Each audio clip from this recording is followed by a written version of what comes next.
The long and short of it, written by Bobbles, Chapter 45. Sitting across from Cut N. Paste was her first opponent in tonight's games, Monopoly Money. The wiry mare was cockily eyeing her up, although Cut wasn't sure where the mare's confidence was coming from. Was she actually good at cyber?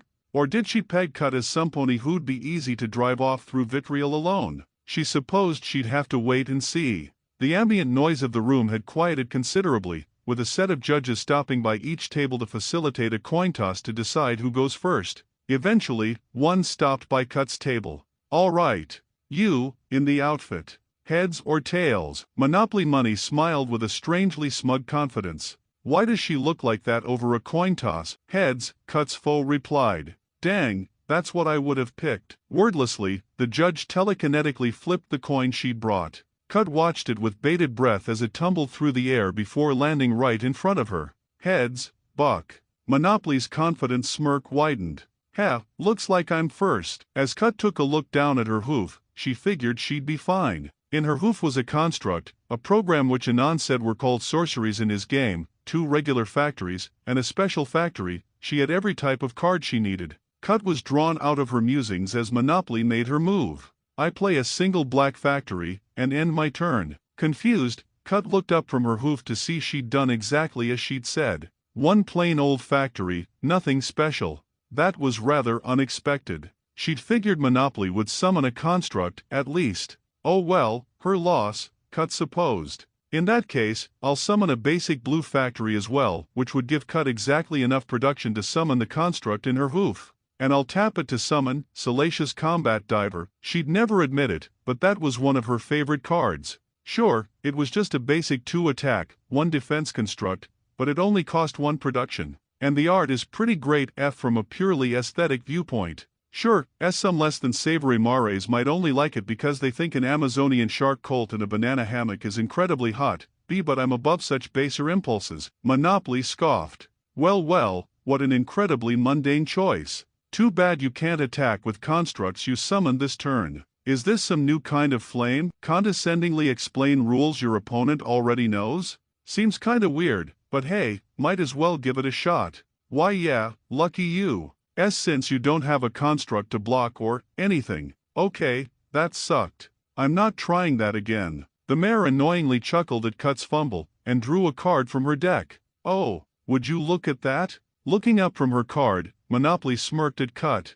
"You know what? You seem like you're in a tough spot, so I'll do you a favor."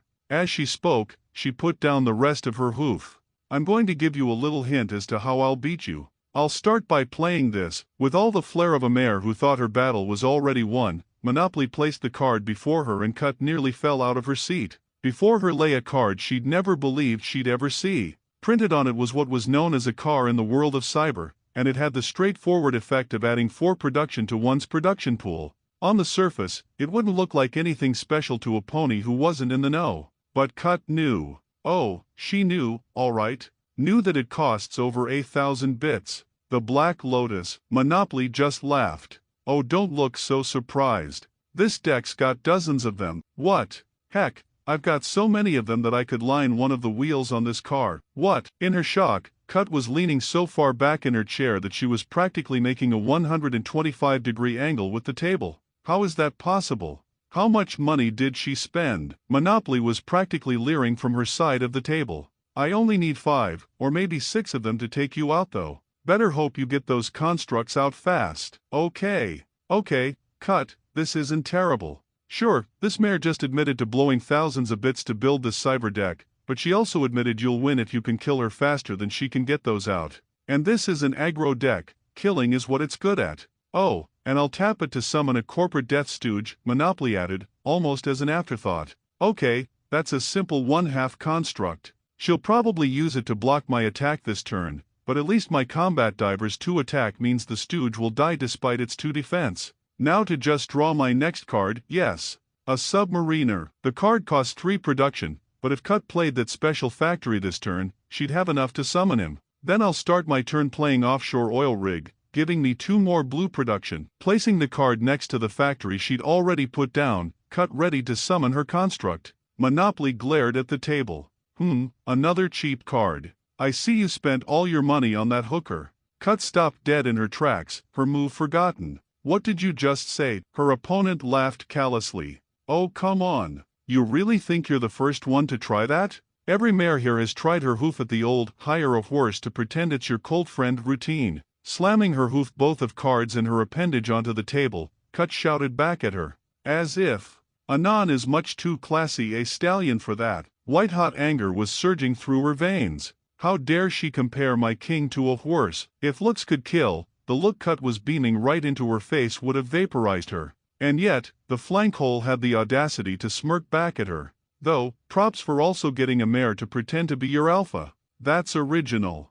Oh, this mare is going to get it. Most mares would be too proud to do something like that. Then again, you don't seem to have much to be proud about, do you? As Monopoly shifted the verbal target towards Cut, she could feel the flames of her indignation start to fade. No. Remember what she said about Anon and Pike. Forget what she says about you. You've got to finish your turn. Oh yeah? Well, you won't be so smug, you idiot, after I summon th after you summon? Did you forget whose turn it was? Monopoly jeered, cocking an eyebrow as she interrupted her.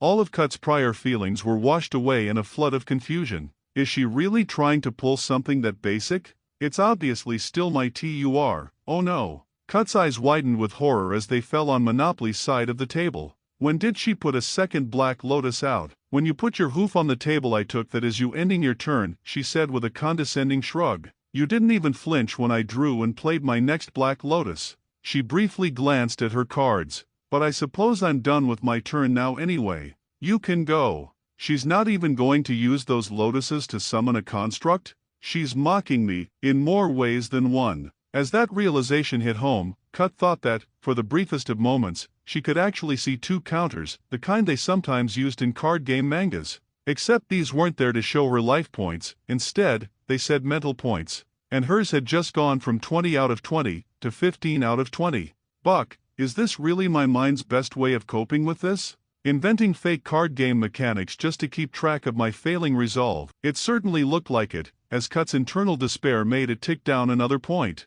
Great. Shaking her head, Cut made her next play. I'll put down a basic green factory. Come on Cut, you've got to gain back some traction. What would Pike say? Luna's sake, you actually spent money on this crap. No, that wouldn't work, I've spent way too much money on this too. Maybe Anon. Bitch, your fucking face is ugly as hell.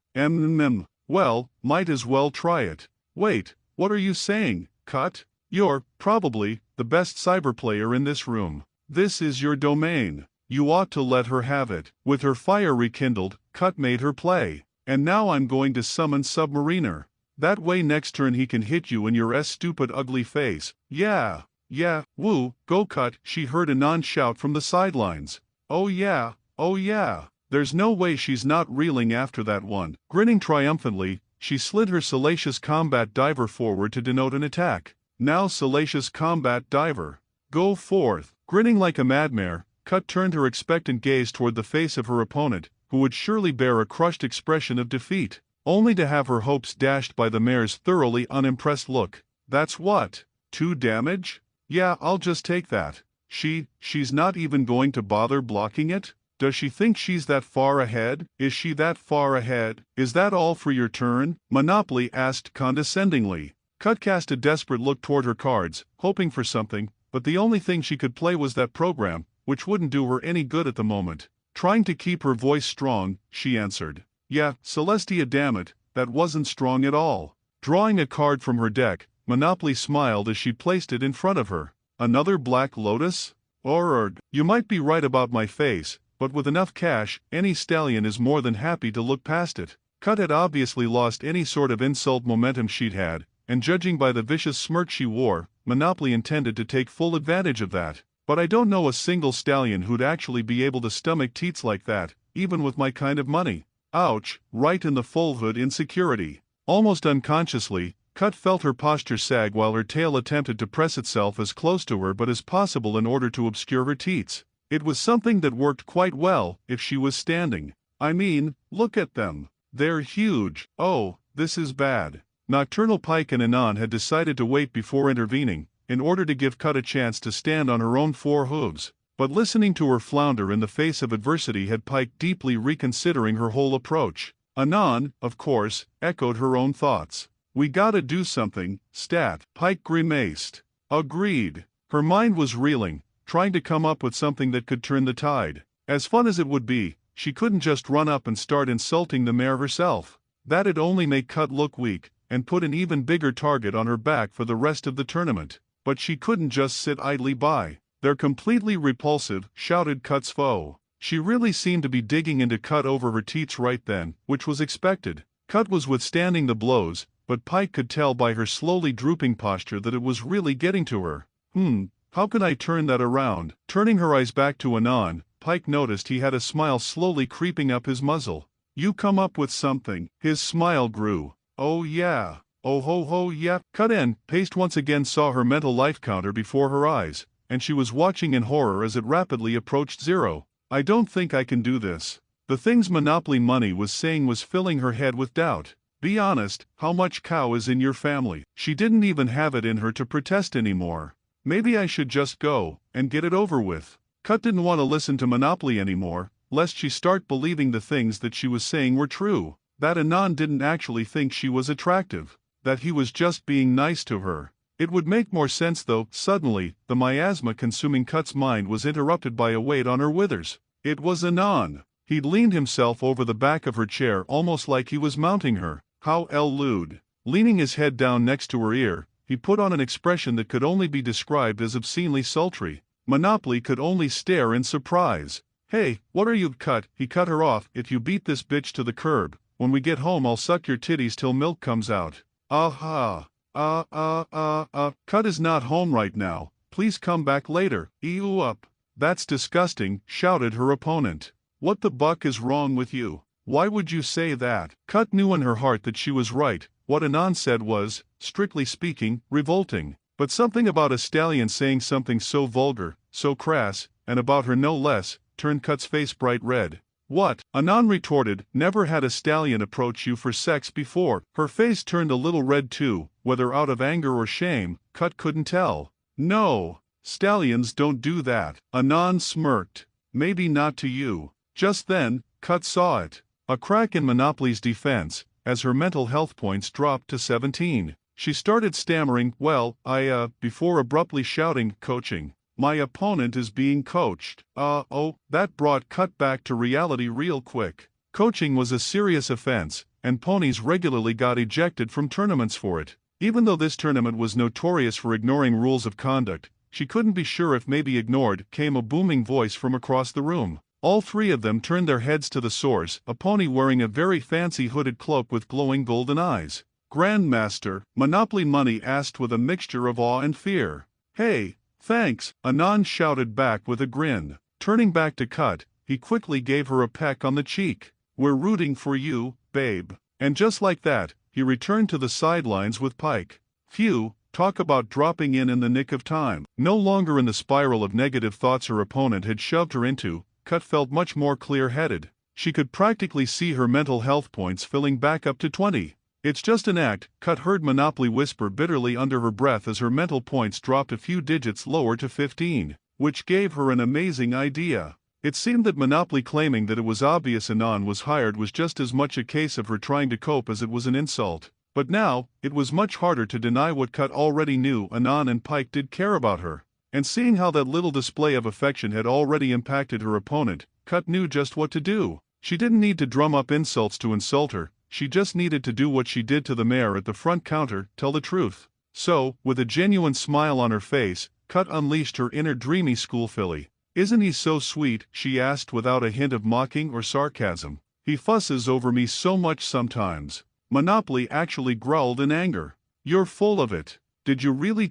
Pressing the advantage, Cut her off. He even insisted I start using this new shampoo. It's a little fruity smelling for my taste, but he just gushed about how great it'd make me smell. Cut caught the moment her nostrils flared ever so slightly as she subconsciously took in the scent. Something that made Monopoly grimace. He's messing with you. You smell like a stallion now, she bitterly retorted. Cut was practically bursting at the seams with smug satisfaction. Hey, not just a stallion. He smells like it too. After all, she leaned in over the table, getting into her face. I get to lather him up in it, every night. Cut's voice wavered a bit as she pictured herself lathering him up in suds and rubbing them all over his toned flanks. Okay, sure, that's not the truth, she hadn't actually done that yet. But it's not like Monopoly would know that. Which, indeed, seemed to be the case, judging by the growing expression of shock on her face. Whipping her head towards Anand, she shouted, "Hey, you! Get over here and let me smell you." Cut didn't even need to look at Anand to visualize the disgust on his face as she heard him scoff. Ew, what the fuck? Fuck no. Cut could see the desperation in Monopoly's eyes as she went for her bit bag. I'll pay you. I just need to know if she's lying. He gagged loudly. I'll pass. His denial seemed to shatter her resolve. The simple fact that some stallions wouldn't do anything for money seemingly shook her to her core. Cut could practically see her mental points dropping down to 10. Seeing as she was distracted, Cut took the opportunity to take in the table with a clearer head. It seemed while she was beating her down, Monopoly managed to get another Black Lotus out, which made 4. Less than ideal, but Cut could work with that. Especially since she'd managed to summon a second submariner, only one more and she could sacrifice the 3 of them to pull the submarine out of her deck and play it. Monopoly had been cockily letting Cut's constructs live every turn, something that was going to bite her hard, soon. Especially since it was Cut's turn, and she'd just drawn another submariner. Well, if you're done, I'll just tap 3 production and summon another submariner. As Cut put the card on the table, she couldn't help but admire the art on that one too.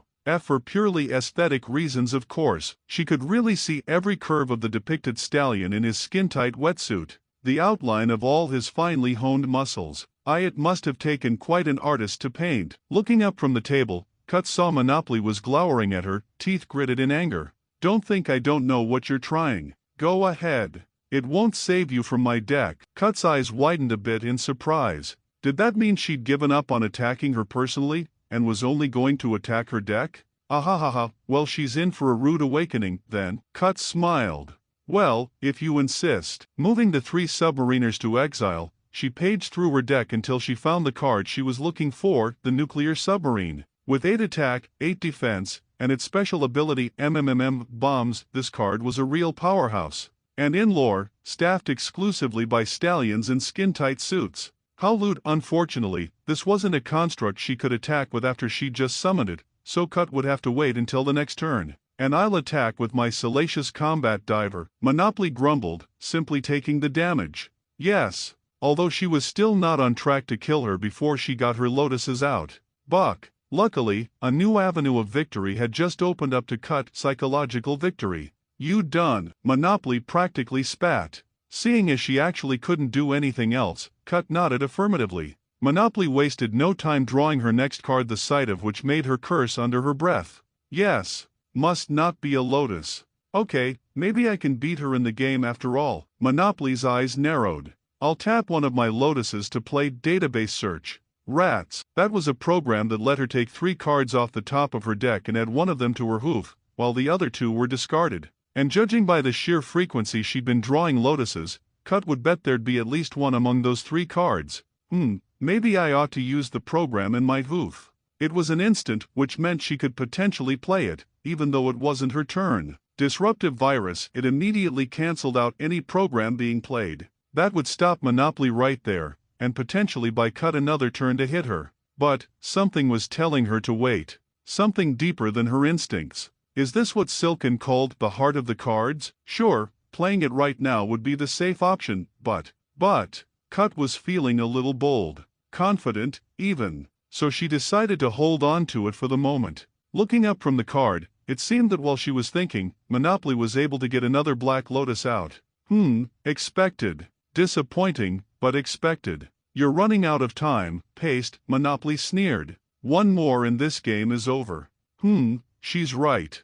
I need to step up my game. Come on, play it cool. Dredging up all the nonchalance she could, Cut spoke. Why yeah, and, come on, by 30 ain't it. Her heart soared as Monopoly money sputtered. What do you mean and? Yes, score. I mean, what's it matter if I lose? This was, of course, a lie. Cut wanted to win. She really wanted to win. However, it was obvious Monopoly wanted to win too. So what better way to get under her skin than to act like winning didn't even matter? It'll just free up my evening. Let my herd and I get to be bed faster. The mare across from her looked utterly stupefied. What? Weren't you listening to your own colt friend? He said he'd only buck you if you won. It started as a simple snicker. But before she knew it, Cut had burst into genuine hysterics. Oh ha ha ha ha. You think, you actually think. Oh Celestia, I'm in tears. If this kept up, she was going to fall right out of her chair.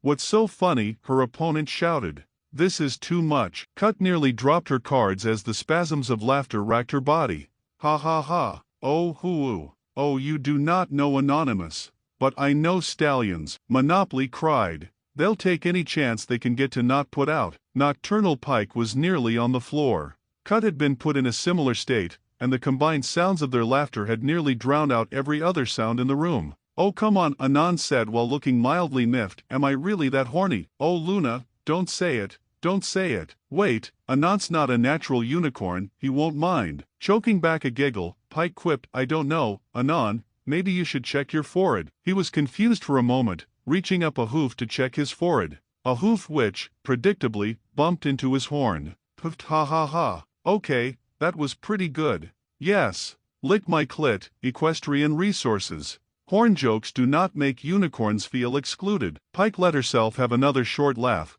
before she answered his question for real. But honestly, you are inequinely horny. For a stallion, at least. Reaching up, she gave his shoulder a little bop with her hoof. You would have been an animal during heat season. Anon snorted. Ha, I wouldn't know. Luna insisted I spend it in the highest room of the tallest tower in order to preserve my innocence, or whatever. Weirdo. Tisk tisk tisk, how ungrateful. And such disrespect to boot. Anon had no idea what horrible fate he was spared thanks to Princess Luna's stalwart devotion to chivalry. And Princess Luna, likewise, had no idea how many guards she probably kept off of maternity leave. Stars, what a logistical nightmare that would have been. It might even have been bad enough to convince the princesses to finally repeal that dumb policy. Actually, speaking of royals, that reminded her of something. That white pony who called out earlier, Pike noticed they seemed particularly interested in Anonymous. They didn't take their eyes off him for quite a while, even after Anon left Cut's side.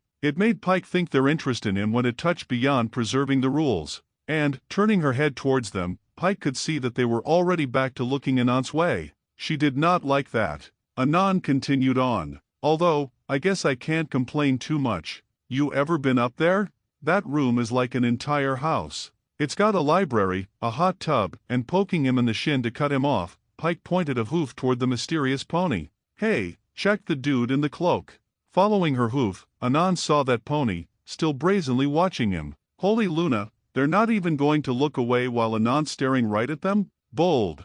Anon frowned. Ugh, weird. Probably just an admirer IQ. He cut himself off mid-sentence as some realization hit him. Wait, you said dude. You think that's a stallion over there? Pike cocked her eyebrow, surprised that that's what he had chosen to focus on. Yeah, look at that get up. It's so flamboyant and dramatic. And the way that enchantment made his voice boom? No mare would do that. Borderline mocking disbelief was written all over Anon's face as he gestured across the room with his hoof. Pike, I want you to take a good look around this room. Then look me in the eyes and say that again. Pike rolled her eyes at him, but did as he asked nonetheless.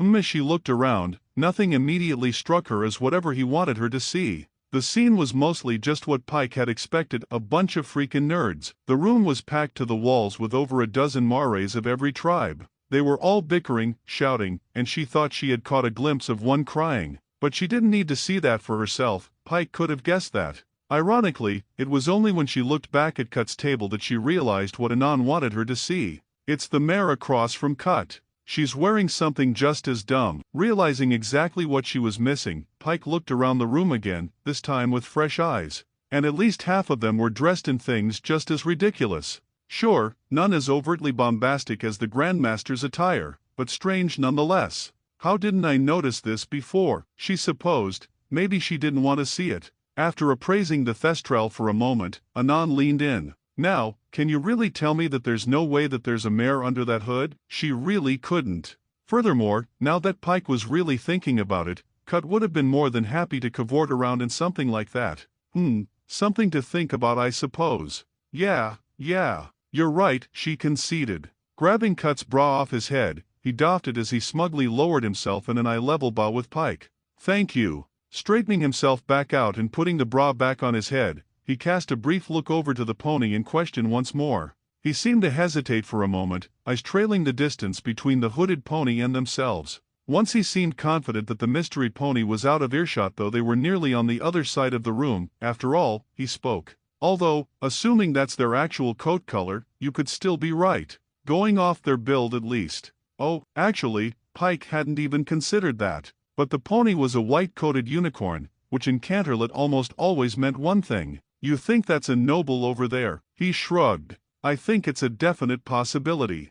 Cut was saying that some rich bitch was the one bankrolling the tournament. Honestly, the more Pike thought about it, the more plausible it seemed. They do have that tall, lithe build nobles love so much. Nudging Anon in the leg, she grinned widely. "You're still taller though." That statement made him snort as a few chuckles escaped him. "Oh god, that just reminded me of this dude who always hung around with Celestia. He kept telling me how I needed to work out less," since his voice rose in pitch as he did what Pike believed to be a fairly accurate imitation of Blue Blood. "You look like you could be a common earth pony. You'll never catch the eye of a mayor of the court, looking like that." The impression nearly made her burst out laughing. She could totally see him saying that. "Well, I'm glad you ignored him." Anon affectionately bumped her, mirroring the nudge she'd given him. "Me too. I wasn't interested in mares of the court anyway." He shuddered a bit. "The one time I actually started talking to one, she almost had an aneurysm because I didn't recognize any of the names on the pedigree she whipped out."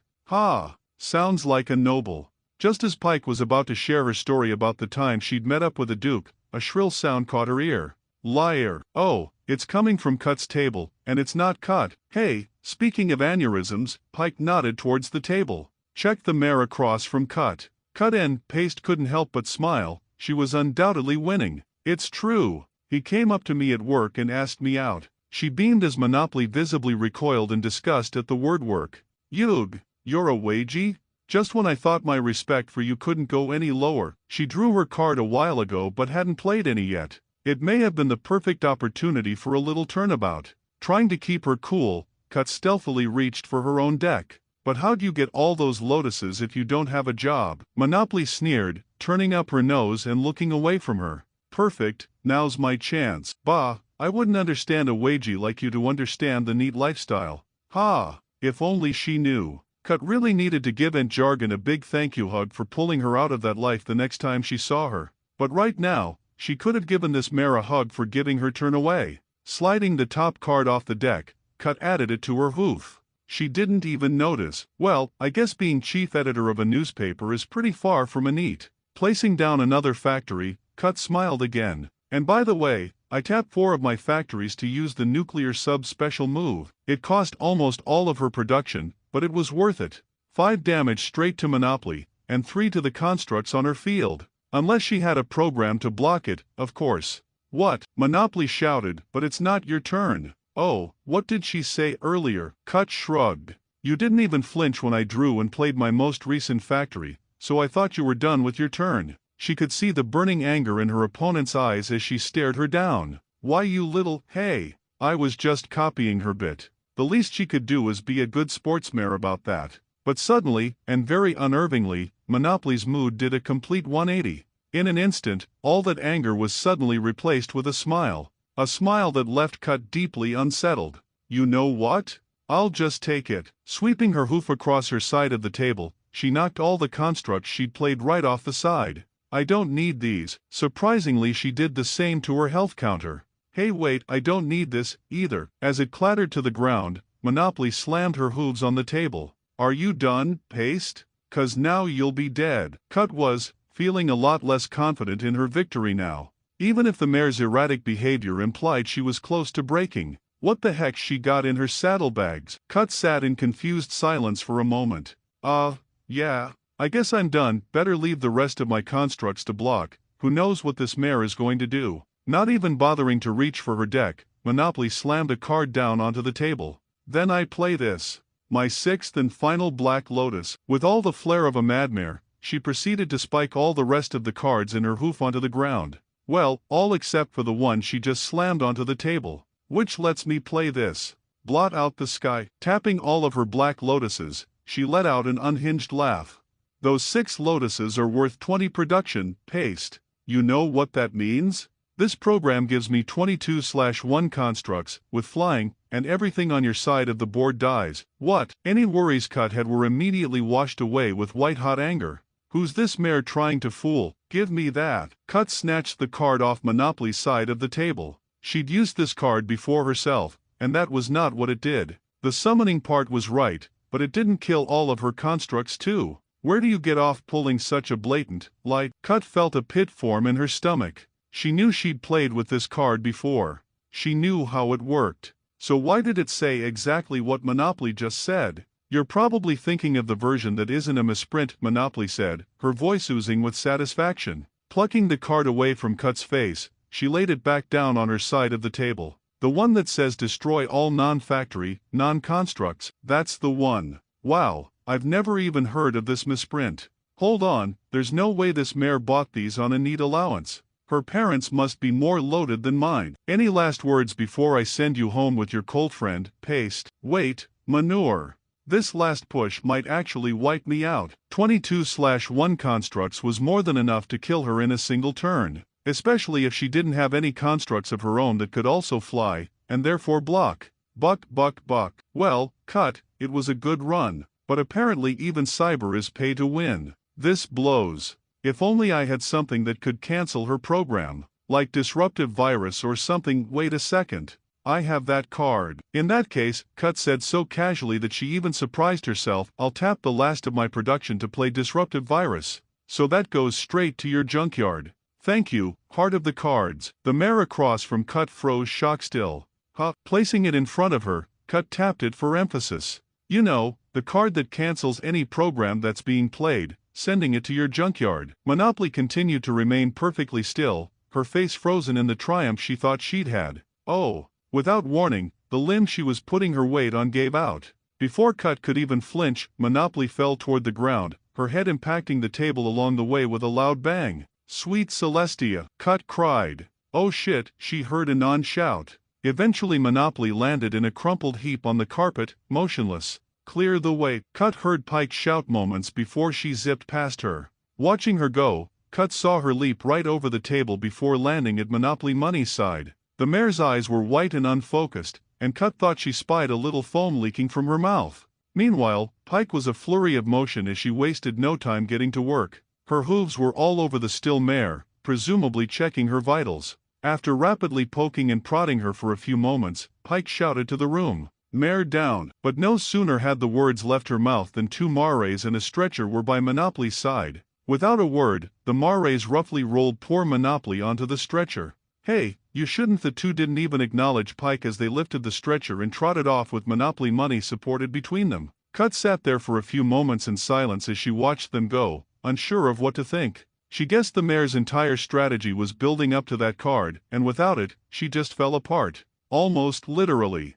Thankfully the sound of approaching hoofsteps snapped Cut out of her stupor. It was Anon, coming to join Cut and Pike at the table. "Welp, looks like you kicked her," but he said awkwardly. "Indeed." The sudden fourth voice made all 3 of them jump a little. Whipping her head towards the source of it, Cut recognized her as one of the mares who arbitrated the coin toss at the very beginning of the game. She apparently approached them from the other side while Cut was focusing on anonymous congratulations, fattest teats in Canterlot. "You're going to advance to the next round." Thanks. Anon cleared his throat to get the mare's attention. "Hey, is that Monopoly mare gonna be okay?" The judge dismissively rolled her eyes. "Of course you'd ask that. This is a mare's game, Colt, that kind of thing happens all the time." Both Pike and Anon raised one of their eyebrows and looked at Cut for a second opinion, one which she gladly gave. "No it doesn't," she mouthed. The judge either didn't notice or didn't care and continued. "You should fuss over your filly friend instead. It's only going to get harder for her from here on out." Without waiting for any kind of acknowledgement from Cut or Anon, the mare started walking away. Take a break. Your next game is in 15. Thanks for watching, and if you enjoyed the video make sure to like and leave a comment and share it with a friend. See you all later.